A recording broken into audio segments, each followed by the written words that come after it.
Good afternoon, everyone. Let me acknowledge, of course, the President of Mayor Pro Tem Martin, Councilmember Cisneros, Councilmember Pollard, Chief Pena, and Chief Fenner are also present, along with others of department heads. The Houston, and then from the top, let me let you know that Dr. Peter Hortez will be here shortly, not yet, but he will be appearing via the screen. Oh, yeah. Okay. The Houston Health Department reports today 879 new cases of COVID, and that is, again, it's 879 new cases today, bringing Houston's total to 18,056. And as you can see, over the last 7 days, that number has moved dramatically. And so, again, 879. Today, we are reporting, unfortunately, 8 new deaths, people who have died as a result of COVID-19, bringing our total to 216. Relatively speaking, when you compare it to other cities across the country, being the 4th largest city, that number is relatively low. But again, it is growing larger than it has grown since March. So 8 new cases. Briefly, we are reporting on those 8, a person, female in her 60s with underlying health conditions, a person, a male in his 80s with underlying health conditions, a male in his 70s, again, with underlying health conditions, male in his 70s with underlying health conditions, also another male in his 50s with underlying health conditions, a male in his 80s with underlying health conditions, and a male in his 50s with underlying health conditions, and a female in her 80s with underlying health conditions. And even though we are characterizing them in that fashion, please bear in mind that they are members of someone's family, someone's loved one. So that brings our number to 216. Of that 216, 63 are associated with nursing homes and 3 with the Harris County Jail. So the number from the Harris County Jail has remained the same for quite some time. The number from the nursing homes has increased. So they're now, of the 216, 63 are coming from our nursing homes. The current surge in COVID-19 virus cases in Houston is real, and it is serious, and I want to underscore that. Our community's infection rate is 3 times higher today than it was 3 months ago. The positivity rate has gone from 3% to over 11%. The number of hospital admissions is increasing. The number of people requiring ICU is increasing. The number of young people being infected is increasing. And so it is real. And I want all Houstonians to take due note of that. The caseload across the community and in our hospitals is the highest it has been than at any point since all of this started. And we know how dramatic things were in March and April. But where we are today is more dramatic and more pronounced than it has ever been. In that vein, I do support the governor's decision to close bars and reduce restaurants' capacity from the current, to close bars completely for now, and then to reduce the restaurant capacity from 75 to 50% effective on Monday, June the 29th. And then, as you know, we'll be limiting outdoor gatherings to no more than 100, with few exceptions. Having said all of that, even before making that restriction of limiting outdoor gatherings to no more than 100, I do specifically want to point out and acknowledge Pride, the LGBTQ community, because their event was scheduled on Saturday. And quite frankly, as you know, that is a huge event celebrating Pride Month, and there's a lot of things to celebrate, including the recent Supreme Court decision. And so historically in this city, hundreds of thousands of people would be coming for a parade. This year they were modifying it to having a major march, thousands of people had already signed up as of yesterday to be marching from Discovery Green to City Hall. But the board met on yesterday at 2 o'clock and made the decision, without even being mandated to, made the decision to protect the health of members of the LGBTQ community, as well as to, in the best interest of the city as a whole. They are all, many of them all Houstonians.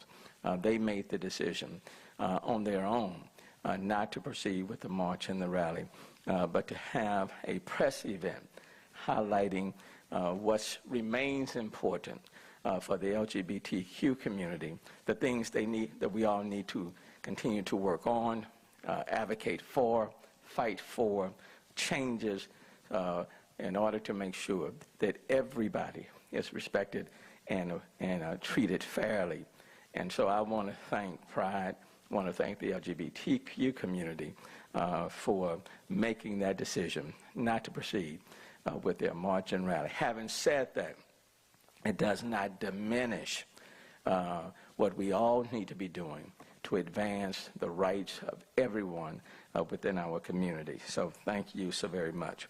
This virus will continue to spread uncontrollably in our community if we do not take drastic steps like the ones that I just announced today. We do have the ability to regain control of the virus and prevent a continued health and economic crisis. And it will take all of us working together to mitigate the spread by taking a few easy precautions to protect each other and our community, and one of those things is to mask up. Before I turn it over to Marvin, let me just say this. We have become the focal point of people all over this country about where this virus is now and how it is spreading. Wouldn't it be a fantastic point to make to the people all over the country, quite frankly over the world, how Houston, when it recognized what it is facing, how Houstonians came together like never before and flattened this virus again and slowed this progression of this virus again, and to do it in short order. What sort of message would that make? And what would it say to people all over the globe about Houston and Houstonians? I'm asking us to do it again. I'm asking people to show our resilience, and I'm hoping that we'll come together, mask up, engage in social distancing, and exercise proper hygiene. Let me bring on Marvin Odom, the Chief Recovery Officer. Thank you, Mayor. Good afternoon, everyone. A different message for me today. Now, I am not an alarmist, if you know me, and I'm not one to use incendiary or exaggerated language in any way. This virus is out of control in Houston. If we don't act to get it under control, very bad, extremely bad things will happen. Sickness, death, our economy progressively getting shut in. Now, sickness, death, and a rollback of our economy, if that won't change behavior, I'm not sure what will. What each of you and everyone that you know need to do is simple, really simple.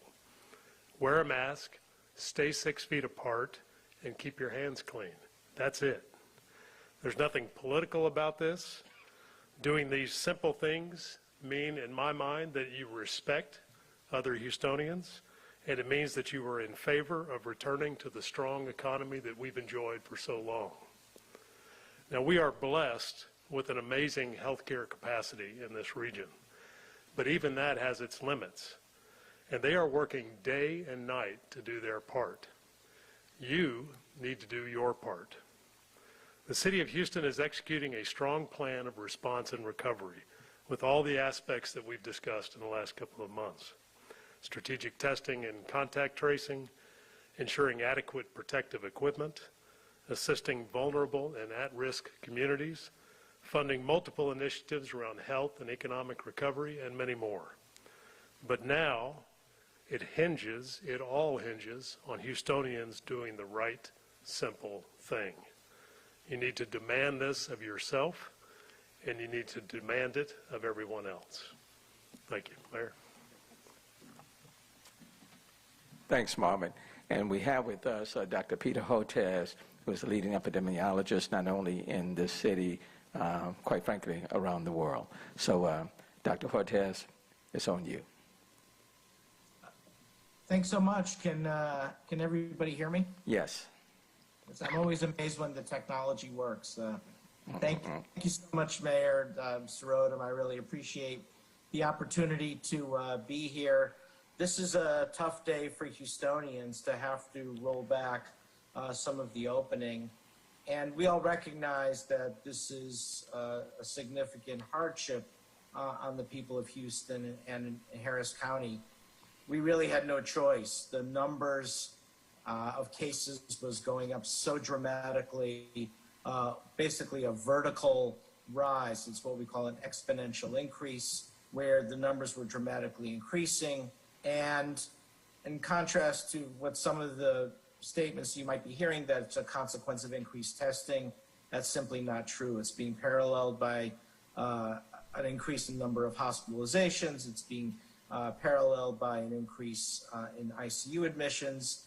And typically that means within a couple of weeks, we may see an increase in the number of deaths here in Houston.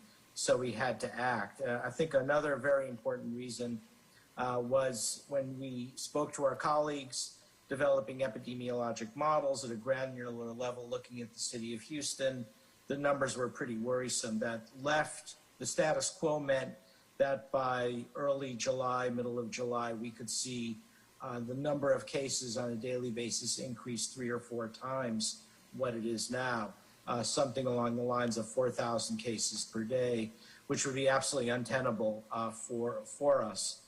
So we tried hard.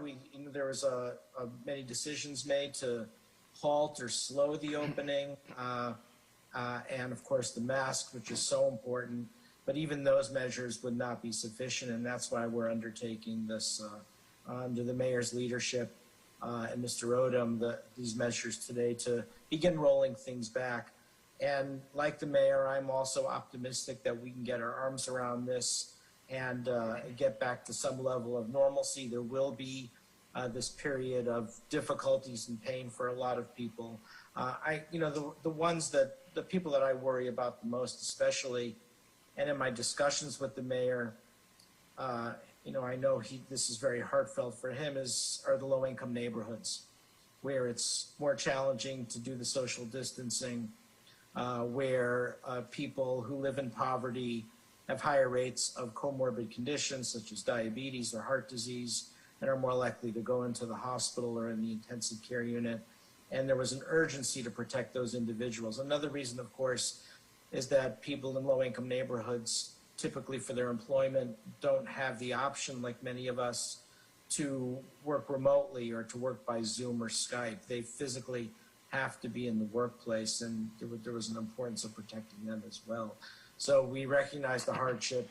This is a hard day for Houston, but a necessary step, and I congratulate the mayor, Mr. Odom, for taking the leadership to make tough decisions to keep us safe and at the end, really to save lives. And these measures today will save lives.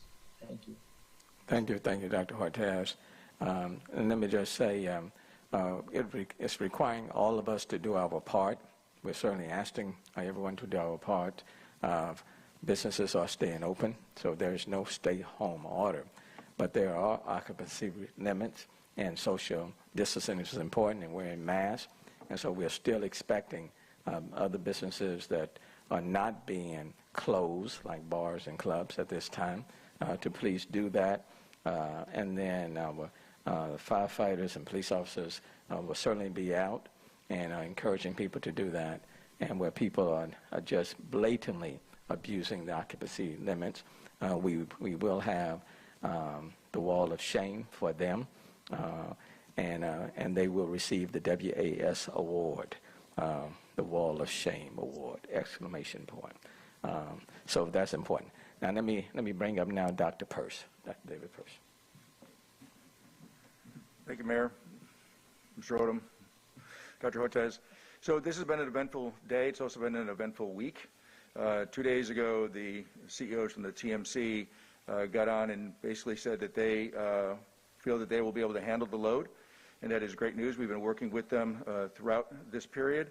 and theirs is a daunting task. So we look forward to them being able to achieve that task. Now, that doesn't mean, and I want this to be clear, this doesn't mean that anybody needs to take their foot off the brakes. That is not what they're saying. They're saying that they're going to work very, very hard, and having some insight into what they are doing, there are some dramatic steps that the hospitals are being forced to take in order to be able to manage this load. So please don't misunderstand their message. Their message is one of reassurance, but it is not one that should be misinterpreted to think that this is any less of a problem than everyone else is saying, and that is important that we don't get a mixed or confusing message there. The governor's move today, from a standpoint of a public health professional who understands epidemiology, we hope will be very effective, but keep in mind, this virus is breaking every rule. And so we've been saying since the beginning that from a public health standpoint, when you make an intervention into a community, it generally takes about 2 weeks to see that intervention on the numbers, or in the numbers. This virus is so insidious that we aren't seeing the impact until 3 to 4 weeks sometimes. So if you consider that in Texas, the governor lifted the restrictions or opened up to 25% of restaurants on May the 1st, and then he was probably advised to stay, to watch for 2 weeks, and that's why I went to phase 2 on the 18th, 18 days later. Well, we saw the numbers begin changing in terms of hospitalization beginning around May 21st, 23rd, so that is into the 4th week. So I bring this back to the fact that the governor made those changes today with regard to bars and restaurants. We should expect that for the next couple of weeks we will continue to have rises, which, getting back to my original comment, that it is going to become increasingly challenging for the hospitals to continue to be able to maintain the load as they've assured us that they will. The only thing that we can do is to do everything that we can to make sure that all of this preparation is done where the impact really occurs.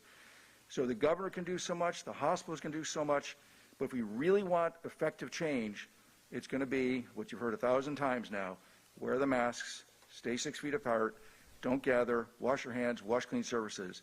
Those are the actual things that actually make it happen. The governor's rule today, or order today, is a governmental way of pushing that. But as Texans, if we don't make that a reality, we're going to continue to be in this situation. So while it's some reassurance that changes are being made, it's still up to each of us as individuals. The last thing I'll say is that the average age of people being admitted to hospitals, from our data, looks like it has gone, admitted, but testing positive, looks like it has come down from just under 50 years of age to right around 40 years of age. And when you consider that the number of folks who were getting tested has also increased in the 20 to 30-year-old age group, that shift in the average age, it isn't just a 10-year shift. It actually calculates to about a 30% shift. So that the average age of people who are infected has shifted downward to a younger group by about 30%. That is huge. That is very significant. So once again, the elder folks appear to be, and that includes myself, appear to be very diligent, and as a result, we're seeing less and less people my age and older testing positive, but we are seeing the increase in those younger folks. And so we were all young at one point. We all understand that mentality. But really, we call on the folks of all ages to encourage everyone else of all ages to wear a mask, stay 6 feet apart, and wash your hands. Yeah. Thanks, Dr. Person. On my wall of shame, I think I said WAS, or you may have heard me say WAS. I said WOS for people who misheard what I said. You know, I do know how to spell. Okay, wall of shame, WOS. That's what I meant. I may have come out differently, but and I'm still young, quite young. I'm a millennial. All right, Chief Pena, come on. Fire Department. Thank you, Mayor. So I want to drive home the point that's been made here by several members, certainly the mayor, Dr. Peirce, and Mr. Marvin Odom, is that this virus is no joke. It's spreading throughout the community. We're seeing the effects of that in the number of 911 calls that we're responding to in the last 3 weeks. we've seen an increase of over 20% in 911 calls. The number of people that we're delivering to the hospital is also increasing exponentially, and that's having an effect on our unit availability. This is an issue that we're going to see moving forward, because our firefighters are out in this community as well. As the community spread of the virus happens, our firefighters are exposed to that same virus. And what we're seeing is a drastic increase in the number of quarantine firefighters over the last 3 weeks. It's gone up by over 150%, the number of firefighters that we have in quarantine. Today, it's at 186. We've had over 104 firefighters that have tested positive for COVID-19. Of those, 54 have returned to work, but we have 180 in quarantine and another 50 that are positive for coronavirus. Taking over 200 firefighters out of the game, so to speak, is having an impact on our ability to service the calls for this community, to service this community. So that is something I want to drive home, is that we're not defenseless against this virus, but certainly denial and complacency are as much of a enemy against this virus as the virus itself. And in helping to combat and stem the increase in exposures, the steps are simple, and you've heard them here before. You've heard them from the mayor, you've heard them from Dr. Peirce, Dr. Hotze, you've heard them from Marvin Odom. It's simple. You wear your masks, proper hygiene, and physical distancing. It's going to make a huge impact in flattening that curve, which will allow more capacity in our hospitals, and it will allow capacity in the 911 system to be able to service the needs of this community. Thanks. Chief Fenner with HPD.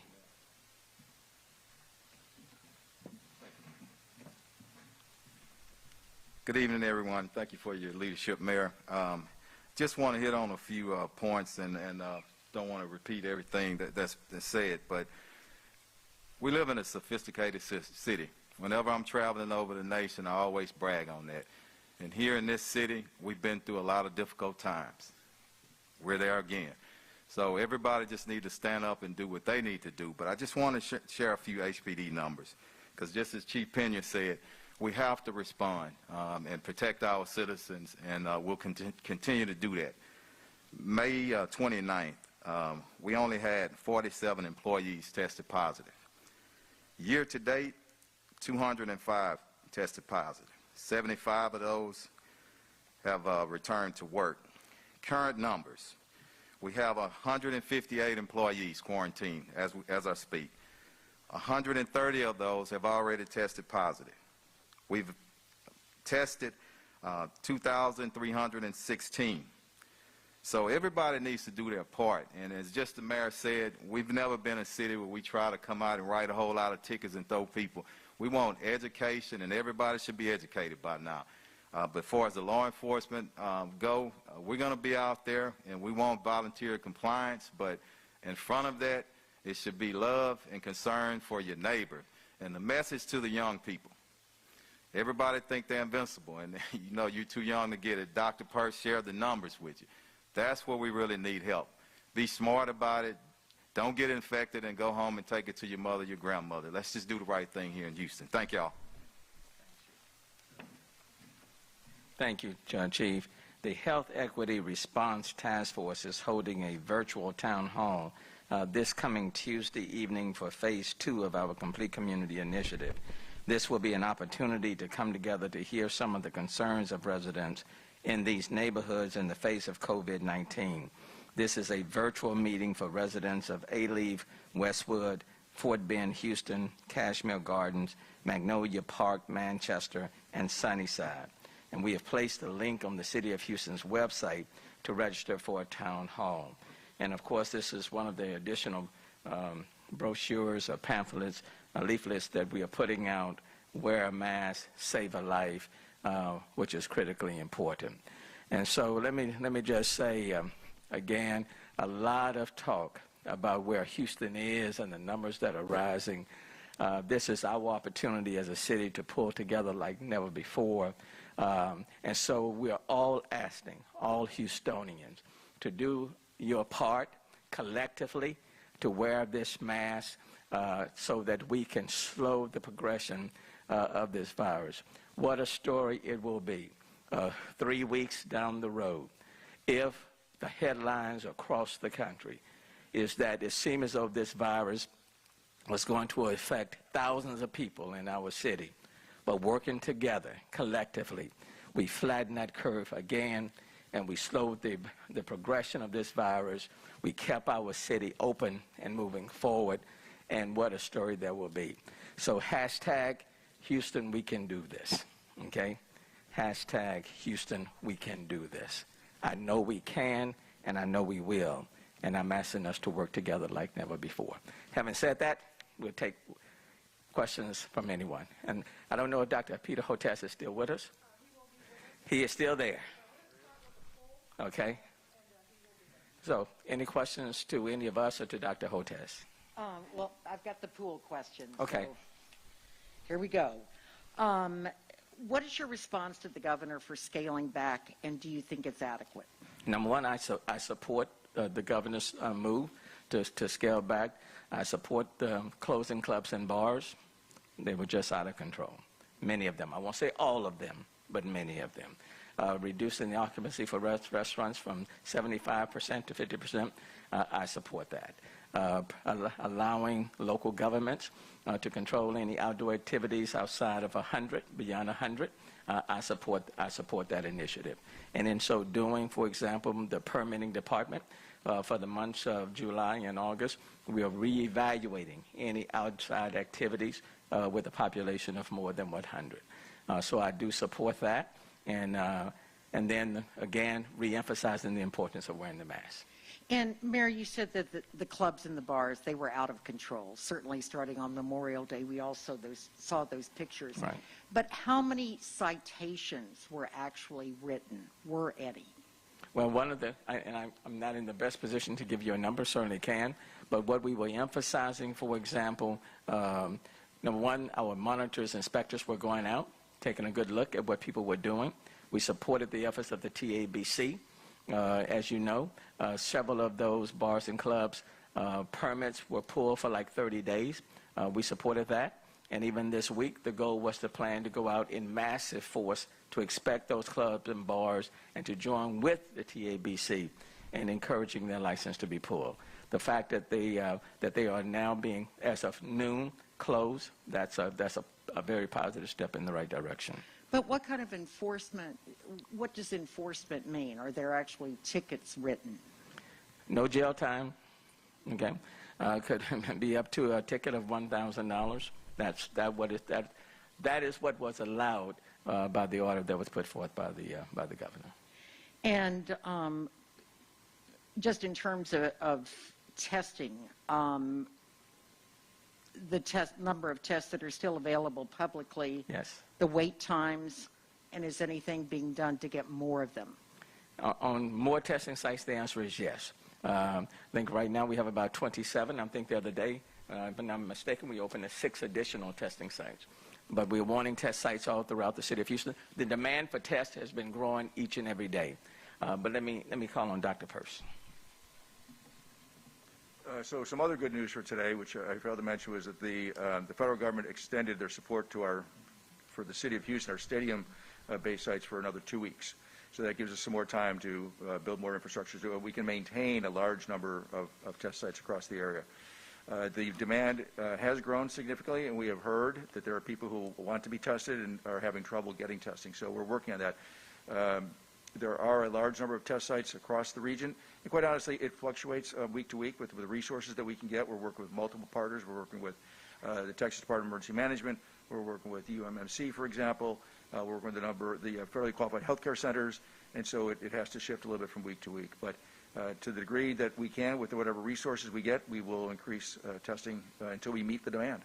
And clarify the positive rate on those tests. It has Right. gone up. So, the positive rate, it's a percentage. So of 100 people, several weeks ago, so for every 100 people, about 3 were testing positive. So now we're up over 10%.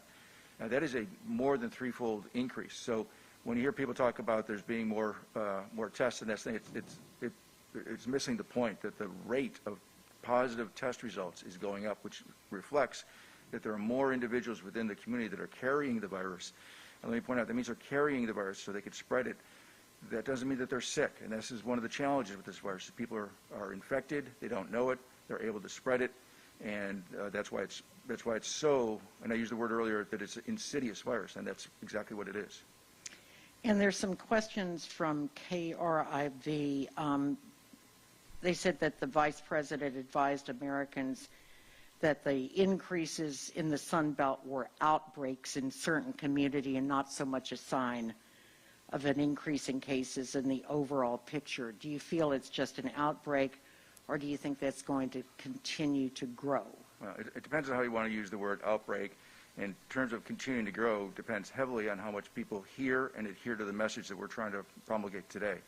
So this is manageable if we start doing what's asked. We've already done, and here in Houston, the mayor pointed out, here in Houston, we did a tremendous job of keeping this virus under control right up until we didn't. So we can do it. Okay, my question goes back to the mayor again. The county judge. One second, because Dr. Hotez, do you want to amplify on that last question? Yeah, happy to. I heard the press briefing and then commented on CNN afterwards. I wasn't happy with the use of the term outbreak. I think it tended to not convey the full extent of what we're facing in the United States. We are seeing a massive resurgence in the major metropolitan areas. And I think the other term they used a lot was hotspot, and these are not hotspots. These are the largest cities in the United States. This is Phoenix, this is Los Angeles, it's Houston, it's Dallas, and the resurgence is very intense, very scary, and right now it's going unabated, to the point now where the number of cases is now exceeded our initial record peak back in April. So it started going down. Now it's continuing to go up in a very dramatic way, and the models, at times are, I don't want to say apocalyptic, but they're very, very concerning. So this really creates priority for taking action right now. And I would imagine that conversations like the one we're having this afternoon are underway in all of those major metropolitan. And people can take the truth. I think it's important for us to be upfront and very truthful with people. People need to know the actual facts and what the truth is, and then they can govern their actions accordingly. And going back to the whole enforcement issue, you said there will be a wall of shame, and I assume that would be published on the city's social media sites, correct? Published on the city's social media site, put on a big board that when we're having these press conferences, that you all can see them and the general public can see them, because quite frankly, for most businesses, they need customers. They need people walking into their doors, and people need to know who's being responsible. Do you think that may be more meaningful than a fine? Well, I think in the end, it's hard for any business to survive if they don't have customers. And the people themselves are going to say whether or not they feel comfortable in what people are doing, what businesses are doing, what establishments are doing. So I think it's a combination. It's not either or. It's a combination of all of these elements. I'm not saying we're going to do away with fines, but I'm simply saying that we need all of the tools available to us to encourage good behavior.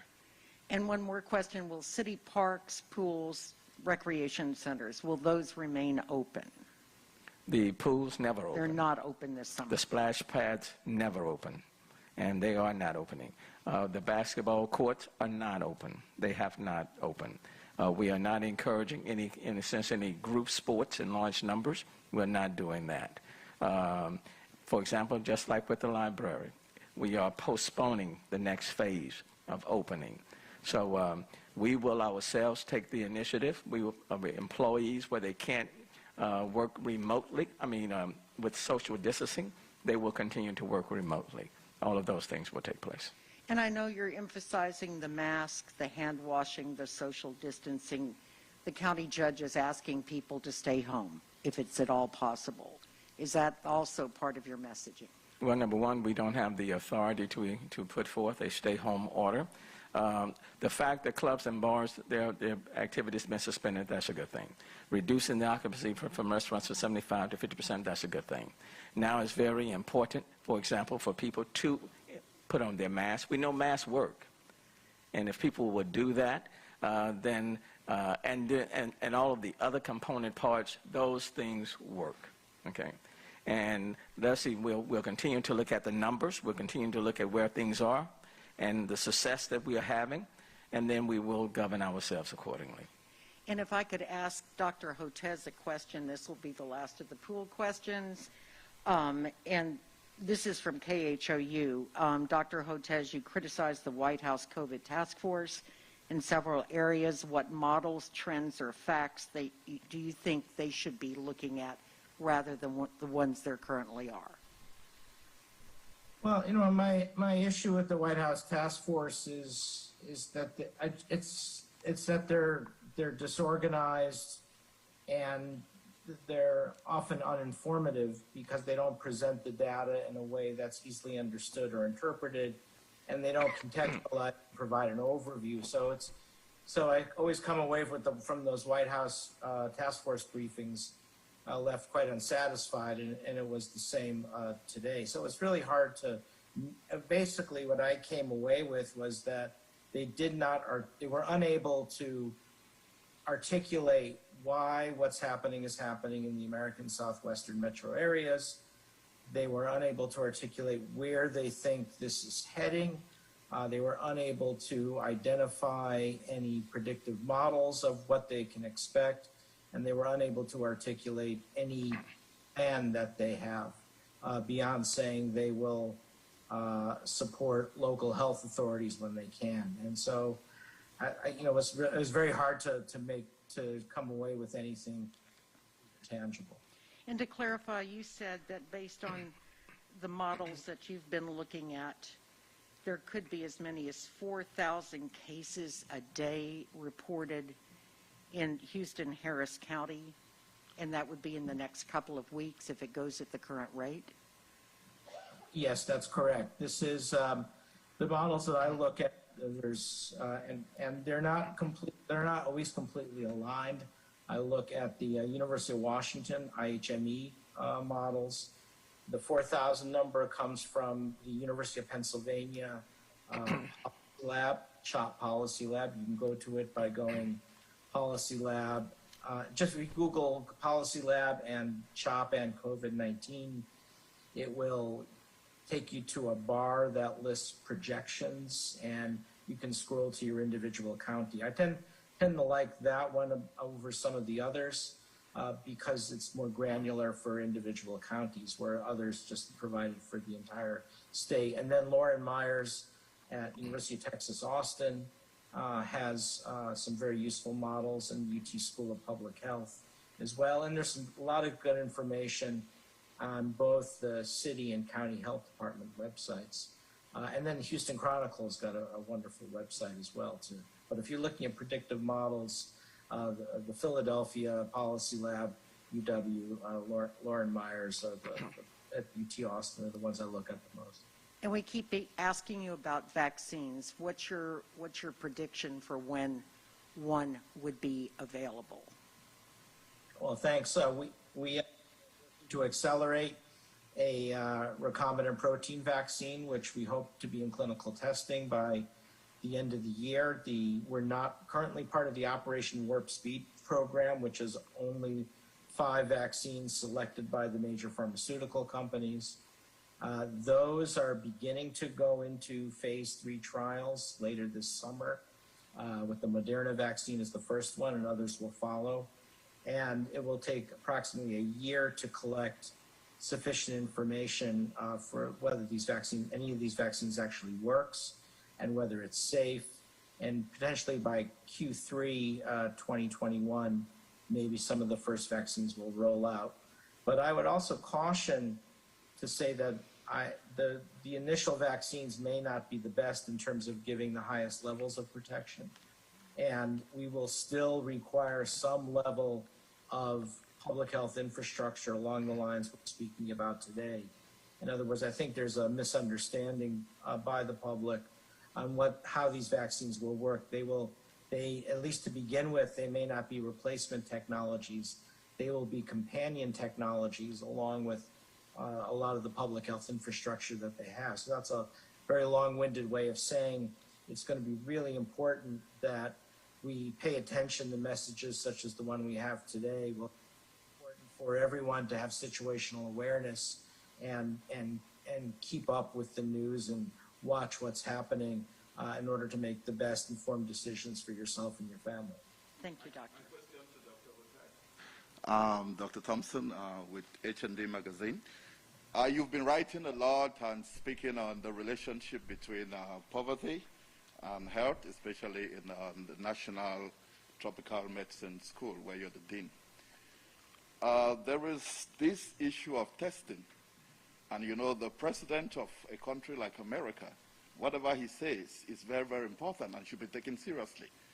When you begin to discourage testing in certain communities, especially communities which are minority communities with a lot of poverty, you are actually wanting the people to die indirectly. So from your experience, from your write-ups on the relationship between poverty and COVID, what would you say is this, and what advice do you have to give as to reduction in testing, knowing that the testing will help people in those minority communities to make better choices? Thank you. Well, what I would say is the one common piece to every elected leader I've worked with in Houston and in the county, the mayor, the county judge, the members of the Texas delegation, one of the first things they bring up is they're worried about testing in the low-income neighborhoods.